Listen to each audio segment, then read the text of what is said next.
के न्यूज, खबरों का सारथी।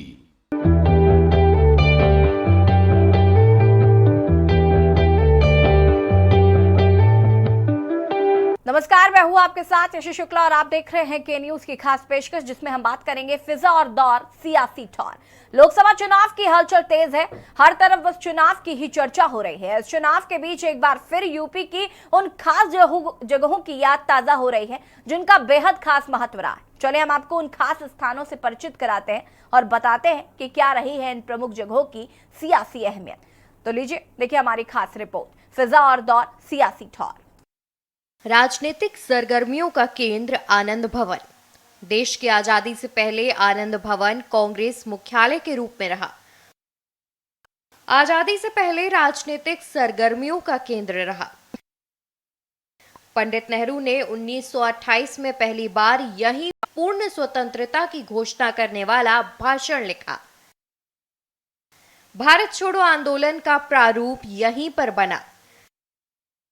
यही नहीं, तमाम ऐतिहासिक फैसले या उनकी रूपरेखा यहीं पर बनी। आनंद भवन। आनंद भवन इलाहाबाद का एक ऐतिहासिक भवन संग्रहालय है जो नेहरू परिवार का हुआ करता था। इसका निर्माण मोतीलाल नेहरू द्वारा वर्ष 1930 में कराया गया था, जो नेहरू परिवार के निवास स्थान की तरह उपयोग होता था, परंतु बाद में इसे भारतीय राष्ट्रीय कांग्रेस द्वारा उनके स्थानीय मुख्यालय यानी स्वराज भवन में परिवर्तित कर दिया गया। इसमें जवाहर नक्षत्रशाला भी स्थित है। आपको बता दें कि स्वराज भवन से ही बाल भवन संचालित होता है। इनकी स्थापना पंडित नेहरू ने की थी, क्योंकि उन्हें ऐसा लगता था कि बाल भवन द्वारा राष्ट्र के छात्रों की क्षमताओं को उचित उपयोग में लाया जा सकता है। बाल भवन छात्रों के भविष्य को रचनात्मक, विचारक, दयालु और जिम्मेदार नागरिक बनाने में सहायता करता है, जिससे वो समाज के लिए योगदान कर सके। स्वराज भवन। आपको बता दें कि आनंद भवन परिसर में स्थित स्वराज भवन मोतीलाल नेहरू की राजसी हवेली है। ये नेहरू परिवार का पैतृक घर है, जहां प्रधानमंत्री इंदिरा गांधी का जन्म हुआ था।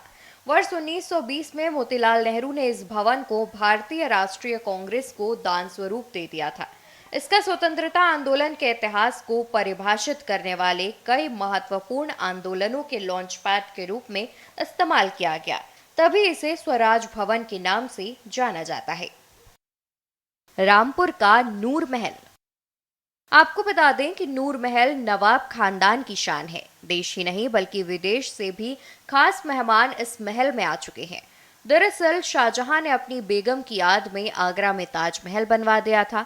कुछ इसी तरह रामपुर में नवाब जुल्फिकर अली खां उर्फ मिक्की मियां ने अपनी बेगम नूरबानो के लिए नूर महल बनवाया। खास बात यह है कि पूर्व प्रधानमंत्री मनमोहन सिंह और एचडी देवगौड़ा भी इस महल में आए। इंदिरा गांधी तो यहाँ रात में रुकी भी थी। नेता ही नहीं बल्कि अभिनेता भी इस महल में रात गुजार चुके हैं। मशहूर फिल्म अदाकार दिलीप कुमार यहाँ लगातार कई दिन रुके। इनके अलावा कई देश के राजदूत भी यहाँ आते रहे हैं। आजादी से पहले रामपुर में नवाबों का राज था।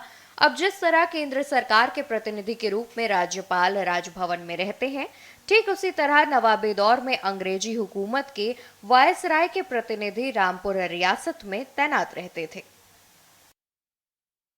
परिवर्तन का दौर और नूर महल। पहले नवाब खानदान किले में रहता था तो प्रतिनिधि का आवास भी वहीं था। 1930 में जब कोठी खास बाग बनी, तब कचहरी के पास राजभवन बनाया गया। इसी महल में वायसराय के प्रतिनिधि रहने लगे। 1947 में देश आजाद हुआ, लेकिन रामपुर इसके 2 साल बाद 1949 में आजाद हुआ। तब राजभवन को गेस्ट हाउस बना दिया गया। इसका नाम नवाब जुल्फिकार अली खां उर्फ मिक्की मियां के नाम पर जुल्फिकार मंजिल रखा गया। 1956 में मिक्की मियां की शादी बेगम नूरबानो के साथ हुई। तब नूरबानो दुल्हन के रूप में कोठी खासबाग आई। कई साल तक यहीं रहीं, लेकिन बाद में मिक्की मियां परिवार समेत जुल्फिकार मंजिल में रहने लगे। वो बेगम नूरबानो से बेपनाह मोहब्बत करते थे, इसलिए उन्होंने अपने महल का नाम जुल्फिकार मंजिल से बदलकर बेगम के नाम पर नूर महल रख दिया। नूर महल की रामपुर ही नहीं बल्कि देश की सियासत में भी खास पहचान रही है। मिक्की मियाँ 5 बार और बेगम नूर बानो 2 बार सांसद चुनी गई, जबकि उनके बेटे नवाब काजिम अली खां उर्फ नवेद मियाँ लगातार 5 बार विधायक निर्वाचित हुए। यही वजह रही कि देश की तमाम सियासी हस्तियां भी नूर महल आती रहीं। रामपुर की पहचान आज भी नवाबों के शहर से होती है। करीब 175 साल तक रामपुर रियासत पर नवाबों ने शासन किया। नवाबी खानदान ने राजनीति में अपनी धाक जमाई। लंबे समय तक नवाब परिवार का कोई न कोई सदस्य लोकसभा और विधानसभा में प्रतिनिधित्व करता है, लेकिन वक्त बदलते समय नहीं लगता। नवाब खानदान के वक्त ने भी पलटी मारी। पहले नवाब खानदान का महल, जिसे नूर महल के नाम से जाना जाता था, वहां से टिकट तय किए जाते थे, लेकिन आज खुद उन्हें ही टिकट मिलना मुश्किल हो गया है। सियासी तस्वीरों की गवाह इंडियन कॉफी हाउस। यूपी की राजधानी लखनऊ के हजरतगंज के मुख्य चौराहे पर स्थित इंडियन कॉफी हाउस को शहर की धड़कन कहा जाता था। गौरवशाली इतिहास की यादों को संजोए हुए इस कॉफी हाउस की स्थापना 1938 में हुई थी। इसकी दीवारें पल पल के बदलती सियासी तस्वीरों की गवाही आज भी देती हैं। ये कॉफी हाउस बुद्धिजीवियों, कवियों, लेखकों, सामाजिक कार्यकर्ताओं, पत्रकारों और कलाकारों के बीच उस दौर में काफी चर्चित हुआ करता था। यहाँ पर बुद्धिजीवी कॉफी की चुस्की के साथ गंभीर मुद्दों पर गर्मागर्म बहस करते थे। हालांकि अब यह कॉफी हाउस अपनी पहचान खो रहा है। स्मृतियों के आईने में Indian coffee house. Indian coffee house की कॉफी की चुस्कियां जवाहरलाल नेहरू, डॉक्टर राम मनोहर लोहिया, फिरोज गांधी, अटल बिहारी वाजपेयी, आचार्य नरेंद्र देव, वीर बहादुर सिंह, अमृतलाल नागर, इंदिरा गांधी, लालजी टंडन और पूर्व प्रधानमंत्री चंद्रशेखर भी लिया करते थे। इनके अलावा जनेश्वर मिश्र, राज नारायण, पूर्व रक्षा मंत्री जॉर्ज फर्नांडिस, पूर्व मुख्यमंत्री वीर बहादुर सिंह, नारायण दत्त तिवारी जैसी हस्तियों से गुलजार रहता था। देश की आजादी में कानपुर का बड़ा योगदान रहा है। इस योगदान में तिलक हॉल की भूमिका अहम थी। तिलक हॉल ने गुलामी का दर्द देखा तो आजादी की खुली हवा में सांस लेते शहर को भी देखा। स्वतंत्रता की देवी के स्वागत में चांदी की सिल्लियों से सजाए गए तोरण द्वार, 14 अगस्त की रात्रि तिरंगे को सलामी देते लोगों की खुशी को भी उसने महसूस किया। कानपुर के विकसित स्वरूप की कहानी तिलक हॉल से बेहतर कोई नहीं जानता। कानपुर का ऐतिहासिक चेतना चौराहा, जिस पर अब राजनीतिक रंग चढ़ चुका है। कई दशकों पहले इस चौराहे ने आज़ादी के पहले का दौर देखा है, कई क्रांतिकारियों की बलिदानियों का साक्षी बना है।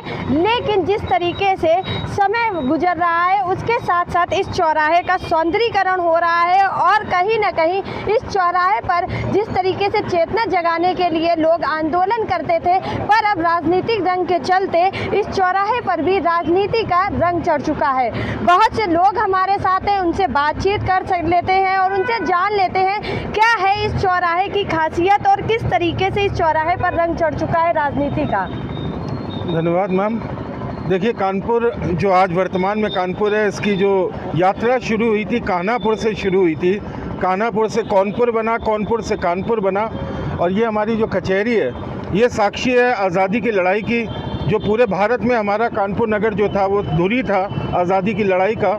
स्वतंत्रता संग्राम के जो पहला हम लोग के आंदोलन हुआ था 1857 में, चाहे वो बिठूर का क्षेत्र हो, कहीं से भी हो, कानपुर शुरू से धुरी रहा है। हमारे आज़ाद भारत में जनतांत्रिक व्यवस्था आने के बाद कानपुर नगर जो है हमारे यहाँ की पूरी राजनीतिक व्यवस्था को, विशेष रूप से केंद्र सरकारों में जिस तरह से एक कहना चाहिए मार्गदर्शक ये यहाँ पे पटल रहता है, कानपुर नगर रहता है। और उसी के हमारी ये जो कचहरी है, जो यहाँ पे सतरंगी ढंग से लोग यहाँ पे उपस्थित रहते हैं, चाहे वो नेता हों, चाहे सामाजिक कार्यकर्ता हों, चाहे वकील हों, चाहे जो भी समाज के आप जो भी अंग के लोग रहते हैं वो यहाँ पे रहते हैं। ये कचहरी, ये चौराहा साक्षी है परिवर्तन का।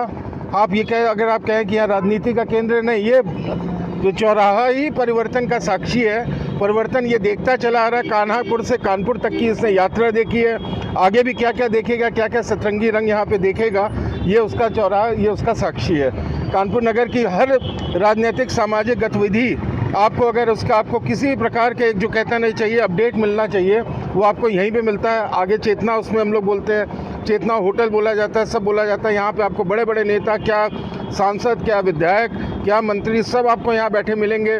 सब अपनी वार्ता करते हैं, अपने विचार प्रकट करते हैं। तो ये एक कानपुर नगर का मेरी समझ से कहना चाहिए हृदय स्थल है, जहाँ से समस्त राजनीतिक सामाजिक गतिविधियों का एक स्टीयरिंग क्या कहते हैं पॉइंट को हम लोग इसको बोल सकते हैं।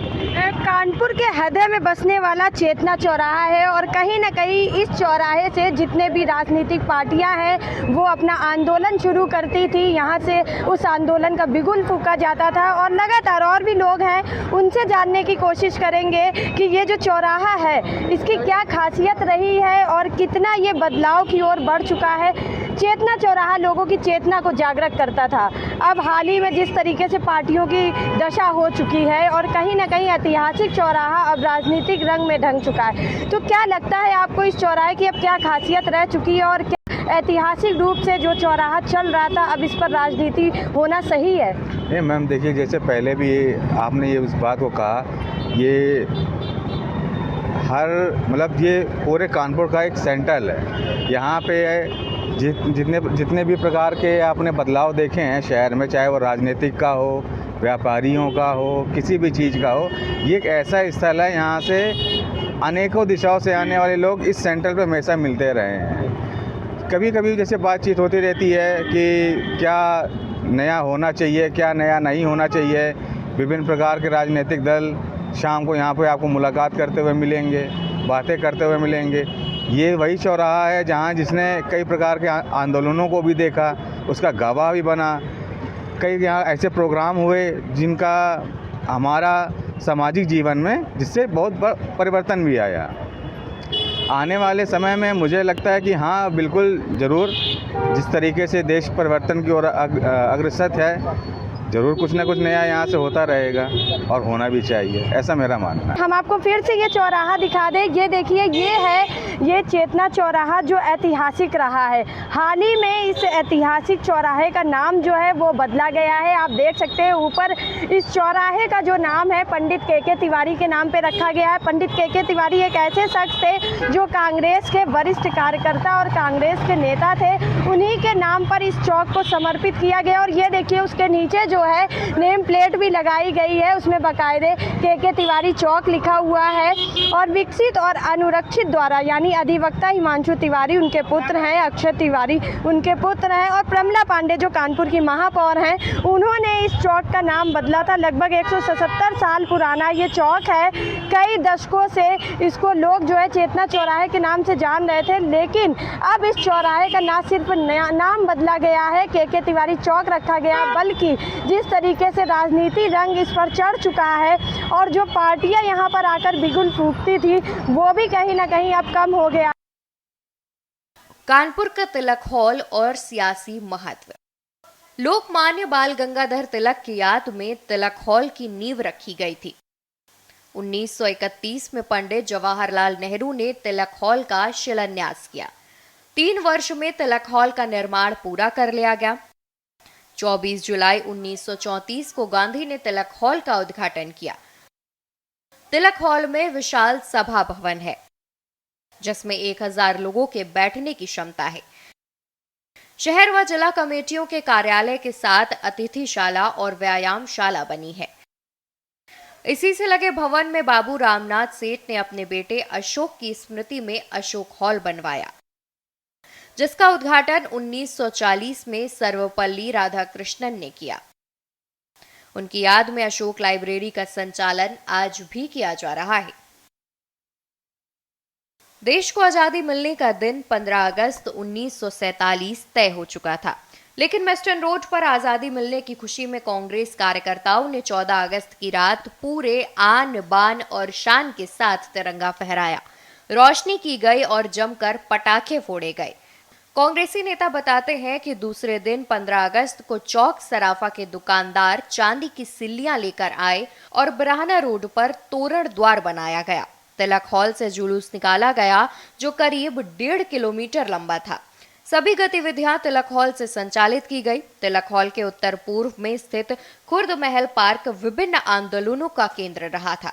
गांधी के करो या मरो के नारे के साथ अगस्त क्रांति शुरू हुई तो उसे अंजाम तक पहुंचाने के लिए इसी पार्क में नेता जुटे। अंग्रेजों को भनक लगी तो 9 जून 1942 की शाम यहां से नेता गिरफ्तार कर लिए गए। यहां गिरफ्तार होने वालों की संख्या नहीं है, लेकिन उस वक्त कानपुर से 136 नेता गिरफ्तार हुए थे। जहां कायम है चौधरी चरण सिंह का जलवा। पश्चिम यूपी में बागपत जिले के छपरौली विधानसभा सीट, जहां पर चौधरी चरण सिंह परिवार का जलवा 85 साल से लगातार कायम है। यहां पर ना तो कोई लहर काम करती है और ना किसी की हवा। किसानों के मसीहा कहे जाने वाले चौधरी चरण सिंह के लिए बागपत उनकी कर्मभूमि रही है। बागपत में आज भी चौधरी चरण सिंह और उनके परिवार का बहुत सम्मान है। चौधरी चरण सिंह के बाद अजीत सिंह ने उनकी विरासत संभाली तो किसानों ने उनको हाथों हाथ लिया। अब अजीत सिंह के बाद चौधरी जयंत सिंह अपने बाबा की विरासत सहेज रहे हैं। चौधरी चरण सिंह आज भी लोगों के दिलों में बसते हैं। चौधरी साहब का बागपत से गहरा नाता था। वो बागपत को अपना घर और लोगों को परिवार मानते थे। उन्होंने किसानों के हित में बड़े फैसले किए थे। चौधरी चरण सिंह आज भी बागपत के लोगों के दिलों में बसते हैं। वो बागपत को अपना घर और लोगों को परिवार मानते थे। किसानों के हित के लिए हमेशा लड़ाई लड़ते रहे और सत्ता में रहते हुए उनके किए कई बड़े फैसले भी लिए। छपरौली सीट से पहली बार 1937 में विधायक बने और उसके बाद से लगातार यहाँ के लोगों ने उनको अपनी पलकों पर बैठा कर रखा। चौधरी चरण सिंह ने हमेशा किसानों के हितों के लिए फैसले लिए।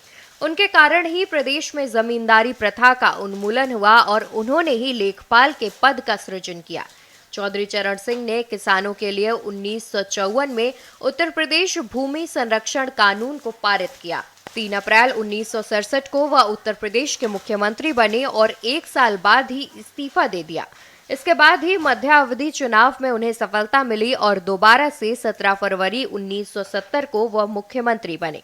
इसके बाद वो केंद्र में गृह मंत्री बने। वहीं 28 जुलाई 1979 को चौधरी चरण सिंह प्रधानमंत्री भी बने और इसके बाद भी बागपत के लोगों से उनका जुड़ाव कम नहीं हुआ। वो खुद कहते थे कि बागपत ही उनका घर है और यहाँ के लोग उनके परिवार के सदस्य हैं। स्पेशल डेस्क के न्यूज इंडिया। और खास पेशकश में फिलहाल इतना ही। देखते रहिए के न्यूज इंडिया। नमस्कार।